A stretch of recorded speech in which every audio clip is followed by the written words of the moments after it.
Hello everybody. I got another story for y'all. At least someone's profiteering off of my suffering. I almost got ran off the road last night by this guy who was road raging. He basically ignored my turn signal for like a whole minute, and then when I had no choice but to move over, he got mad and decided to pin me up against the barricades and try to push me off of a bridge. Luckily, all he did was peel the plastic cover off of my driver's side mirror, and he bent it backwards. But truck's fine, I'm fine, trailer was fine. But yeah, he almost killed me. Like, thank God my exit was coming up right then and there, so I was able to peel off. It was the wrong exit, but I was able to get off the highway before he could do any more damage. Didn't get a look at what company it was or anything. I was too worried about getting run off the road, so I have no idea what company it was. I just know it was a guy in a day cab hauling one of those soft top cover trailers. But yeah, he got really close to ending my whole career. Not in the fun way either. But anyway, I parked for the night. Adrenaline wore off. I went to sleep. I wake up this morning and I had an appointment at 7 o'clock in the morning. Wake up about I woke up at like 9 p.m. the previous day, stayed awake until about 1:30, started driving, got some fuel, did my thing. I get there about 6:20 in the morning. I park up because the gate was closed, so I'm like, okay, I guess they open at 7. 7 o'clock rolls around, I go to check, and gate's still closed. Google the place because nobody was answering the phone. Turns out they open at 8:30. I don't know who thought it was a good idea to schedule me an hour and a half before the place even opened, especially knowing that most truckers get there an hour early. Like, that's pretty standard. We usually always arrive an hour early because that way by the time we get past security, we park our truck, we walk over to the check-in area, we check in. It makes it where we're checked in, ready to go by the appointment time. So whoever did this scheduled me to be there at 7 a.m. when they open at 8:30. Then I go to check in, and the guy's like, hey, your load hasn't been inspected. And I'm like, what does that mean? Like, I've gotten loads in Laredo before where they get inspected before they get delivered. It's fairly common practice, especially down here in Laredo. But they didn't tell the sales crew that for Prime, so they didn't add the place I needed to go to get my load inspected, so I didn't get it inspected because I didn't know I needed to because it wasn't dispatched. I mean, it was pick it up, drop it off. There was nothing in between. So they turned me away. I'm parked up here at a Fuel America travel center, and I have no clue what I'm doing. I'm waiting for sales and my dispatcher to figure out what they want me to do, if I have to still get it inspected or if I have to whatever. I've only got 4.5 hours left on my 70-hour clock for the day, and because I'm running on recaps, if they don't hurry up, I'm going to have to wait till tomorrow, which means I will have lost a whole day for no reason. So, not having a good 2 days. Not having a good 2 days. But I got a story out of it over here at this Fuel America travel stop. So I did some research into the guy's story because he was mentioning all sorts of stuff. You'll see what I mean. There's apparently a highway. It's I think it's US 81. I'm not really sure what state, because US 81, there's a lot of US 81s. But he said US 81. Apparently there is the ghost of a family that died in a car accident on the road. And depending on what ghosts you encounter, different things happen. So the story goes that a family of 4, a wife, a husband, and a boy and a girl, right? They're driving down US 81. Excuse you. Something happens, and the car loses control. They veer off into a ditch. The car gets mangled, and everyone in the car dies. Very tragic. But apparently, they decided not to move on, and they haunt that road, right? So when you're driving down US 81, again, I don't know which one. Like I said, there's a lot. Almost every state has those numbers used. So this isn't a interstate. This is a state highway.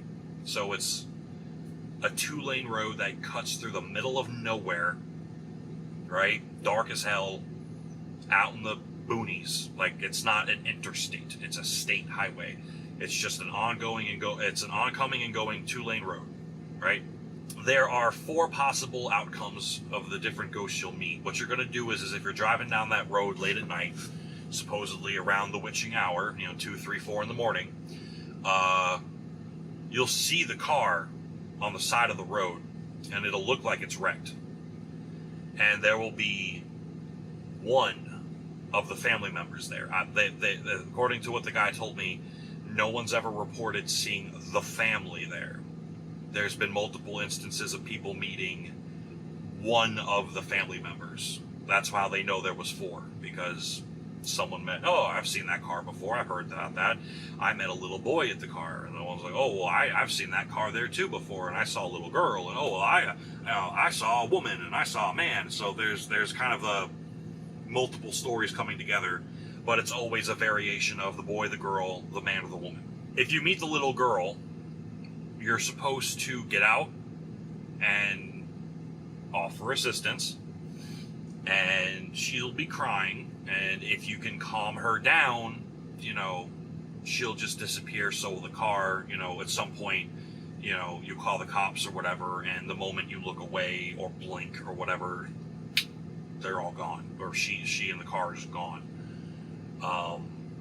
Pretty harmless interaction, honestly. Even if you get out and you're a dick, nothing negative has ever been reported happening. The little boy, however, he'll look really angry, again, by himself. And if you get out and talk to him, if you say he's not trying to be comforted. It's weird. They say his attitude changes a lot when you talk to him. He gives off the impression of being very confused, but also very angry that he's confused. And if you, for any reason, taunt or anger the child further, the car will disappear, so the little boy, but you'll see him randomly pop up in your vision while you're driving. So he'll randomly appear on the road and scare the hell out of you, trying to get you to wreck. The husband, if you see him on the road, you're supposed to offer him a ride to get his car towed. And when you do, if you don't, you can just keep driving. All of these encounters, you have the option to just keep driving, except for one. The husband, while he's in the vehicle with you, he'll talk a lot about his family, about how his wife's, pardon my language, but his wife's a bitch. The son is a mama's boy who's always starting problems. And the little girl is always crying about everything all the time. And, he's just kind of venting. And if you listen to him, if you just listen to him, let him get it off his chest, he will eventually just disappear out of the car, and you'll have a regular drive from that point forward. If you try giving him advice and he gets angry at your advice, or if you say anything that angers him, your car will just break down randomly along the road. Usually it'll be in the form of a flat tire or an engine blowout, or one guy said, not the guy telling me the story, but one of his friends swears that he picked the guy up one time, and when he pissed him off, his windshield just shattered for no reason. He got peppered with glass, the whole thing caved in, he got all cut up, it was bad. And when he stopped the car, got out and looked around, he didn't see a deer or any kind of wildlife that could have done it. There was nothing in the car, like a rock or a log or anything like that, or a tree branch. It basically just inexplicably just shattered. And not cracked, it just right into the guy's face. But other people have reported picking up a nail and popping a tire and almost veering off the road. Stuff like that. mom, if you drive past her, she apparently will appear in the passenger seat, grab the wheel, and jerk it towards the woods. Like, she will actively, physically intervene in your driving and grab the wheel with astounding paranormal levels of strength and just you right into the woods. If you stop, she will be rude, she will be verbally abusive, very demanding, and extremely inhospitable. But if you can coax her into letting you give her a ride to the nearest whatever, she will demean, ridicule, humiliate, and embarrass you the entire drive until she too finally just disappears out of the car. Now, once she's in your car, same thing. If you piss her off, she'll just grab your wheel and turn you into the road. Apparently, there's only been one case of this that he knows of, and it was like his mom's mom. So his grandma, she picked her up and didn't like what she was saying, and they got in an argument. And she said that, she drove straight into a tree, and it was because the woman leaned over, grabbed the wheel, and turned it towards the woods. And she went down this little hill and straight into a tree. She was really badly injured, but she lived. There's apparently, in that section of the road, there are a lot of accidents. Like, a lot of accidents. Most of them are explained away with, you picked up a nail, or maybe you fell asleep behind the wheel, or maybe you hit a deer, but there's never anything to really like substantiate that, because it's like, how many loose nails could there possibly be on one road? You know what I mean? How many times have there been accidents? Oh, you hit a deer, but there's no deer carcass anywhere. You know what I mean? Stuff like that. People basically going back to the scene of the wrecks and just being like, this doesn't check out. There's no debris. There's no deer. There's nothing. There's no reason why my car did this. But yeah, if you ever see anything like that, see, my problem is like the idea of the mom, where if you just drive past her, she'll just appear in your car, grab the wheel, and jerk into the, I feel like that's horrific, because most people won't, especially in today's day and age, most people aren't going to stop for a stranger on the side of the road anymore, especially with how crazy, violent, and just insane people are. I feel like if someone got in my car and started verbally just accosting me if I'm giving them a ride, I would probably piss them off too. But that is strange. Like, the little boy, who's, according to the father, a mama's boy, is evil. The mom is clearly evil. The dad sounds like just a poor schlub who's stuck with an evil woman as a wife. And imagine being married to someone that you hate, and even in the afterlife they still bother you. That sounds like its own form of hell. That sounds terrible. The only one that seems to be mundane and innocent, I guess, is the little girl. Because that was another thing he pointed out too, was this, the little girl cries very loudly and screams, and there's almost nothing you can do to calm her down. It's bad enough where he's never heard a story of anyone ever getting her into their car to try to get them somewhere. You know what I mean? That she literally just stands there. And he said there was one woman that he met that swears that she interacted with this little girl. Surprisingly, though, it wasn't on the highway. It was on a driveway next to the highway.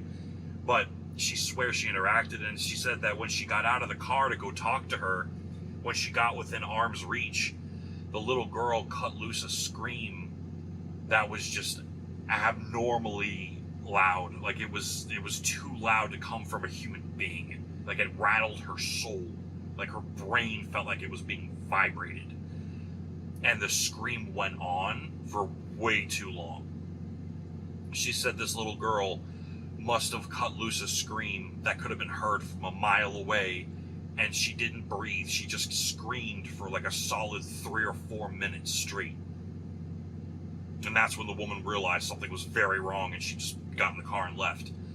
But she said it haunts her even still to even think about it, because she said, like, even when I was in the car and I waited for a minute or two for her to stop screaming, her mouth just stayed open and the scream just kept coming. She didn't stop to breathe at any point for like a solid 4 or 5 minutes of just unyielding scream.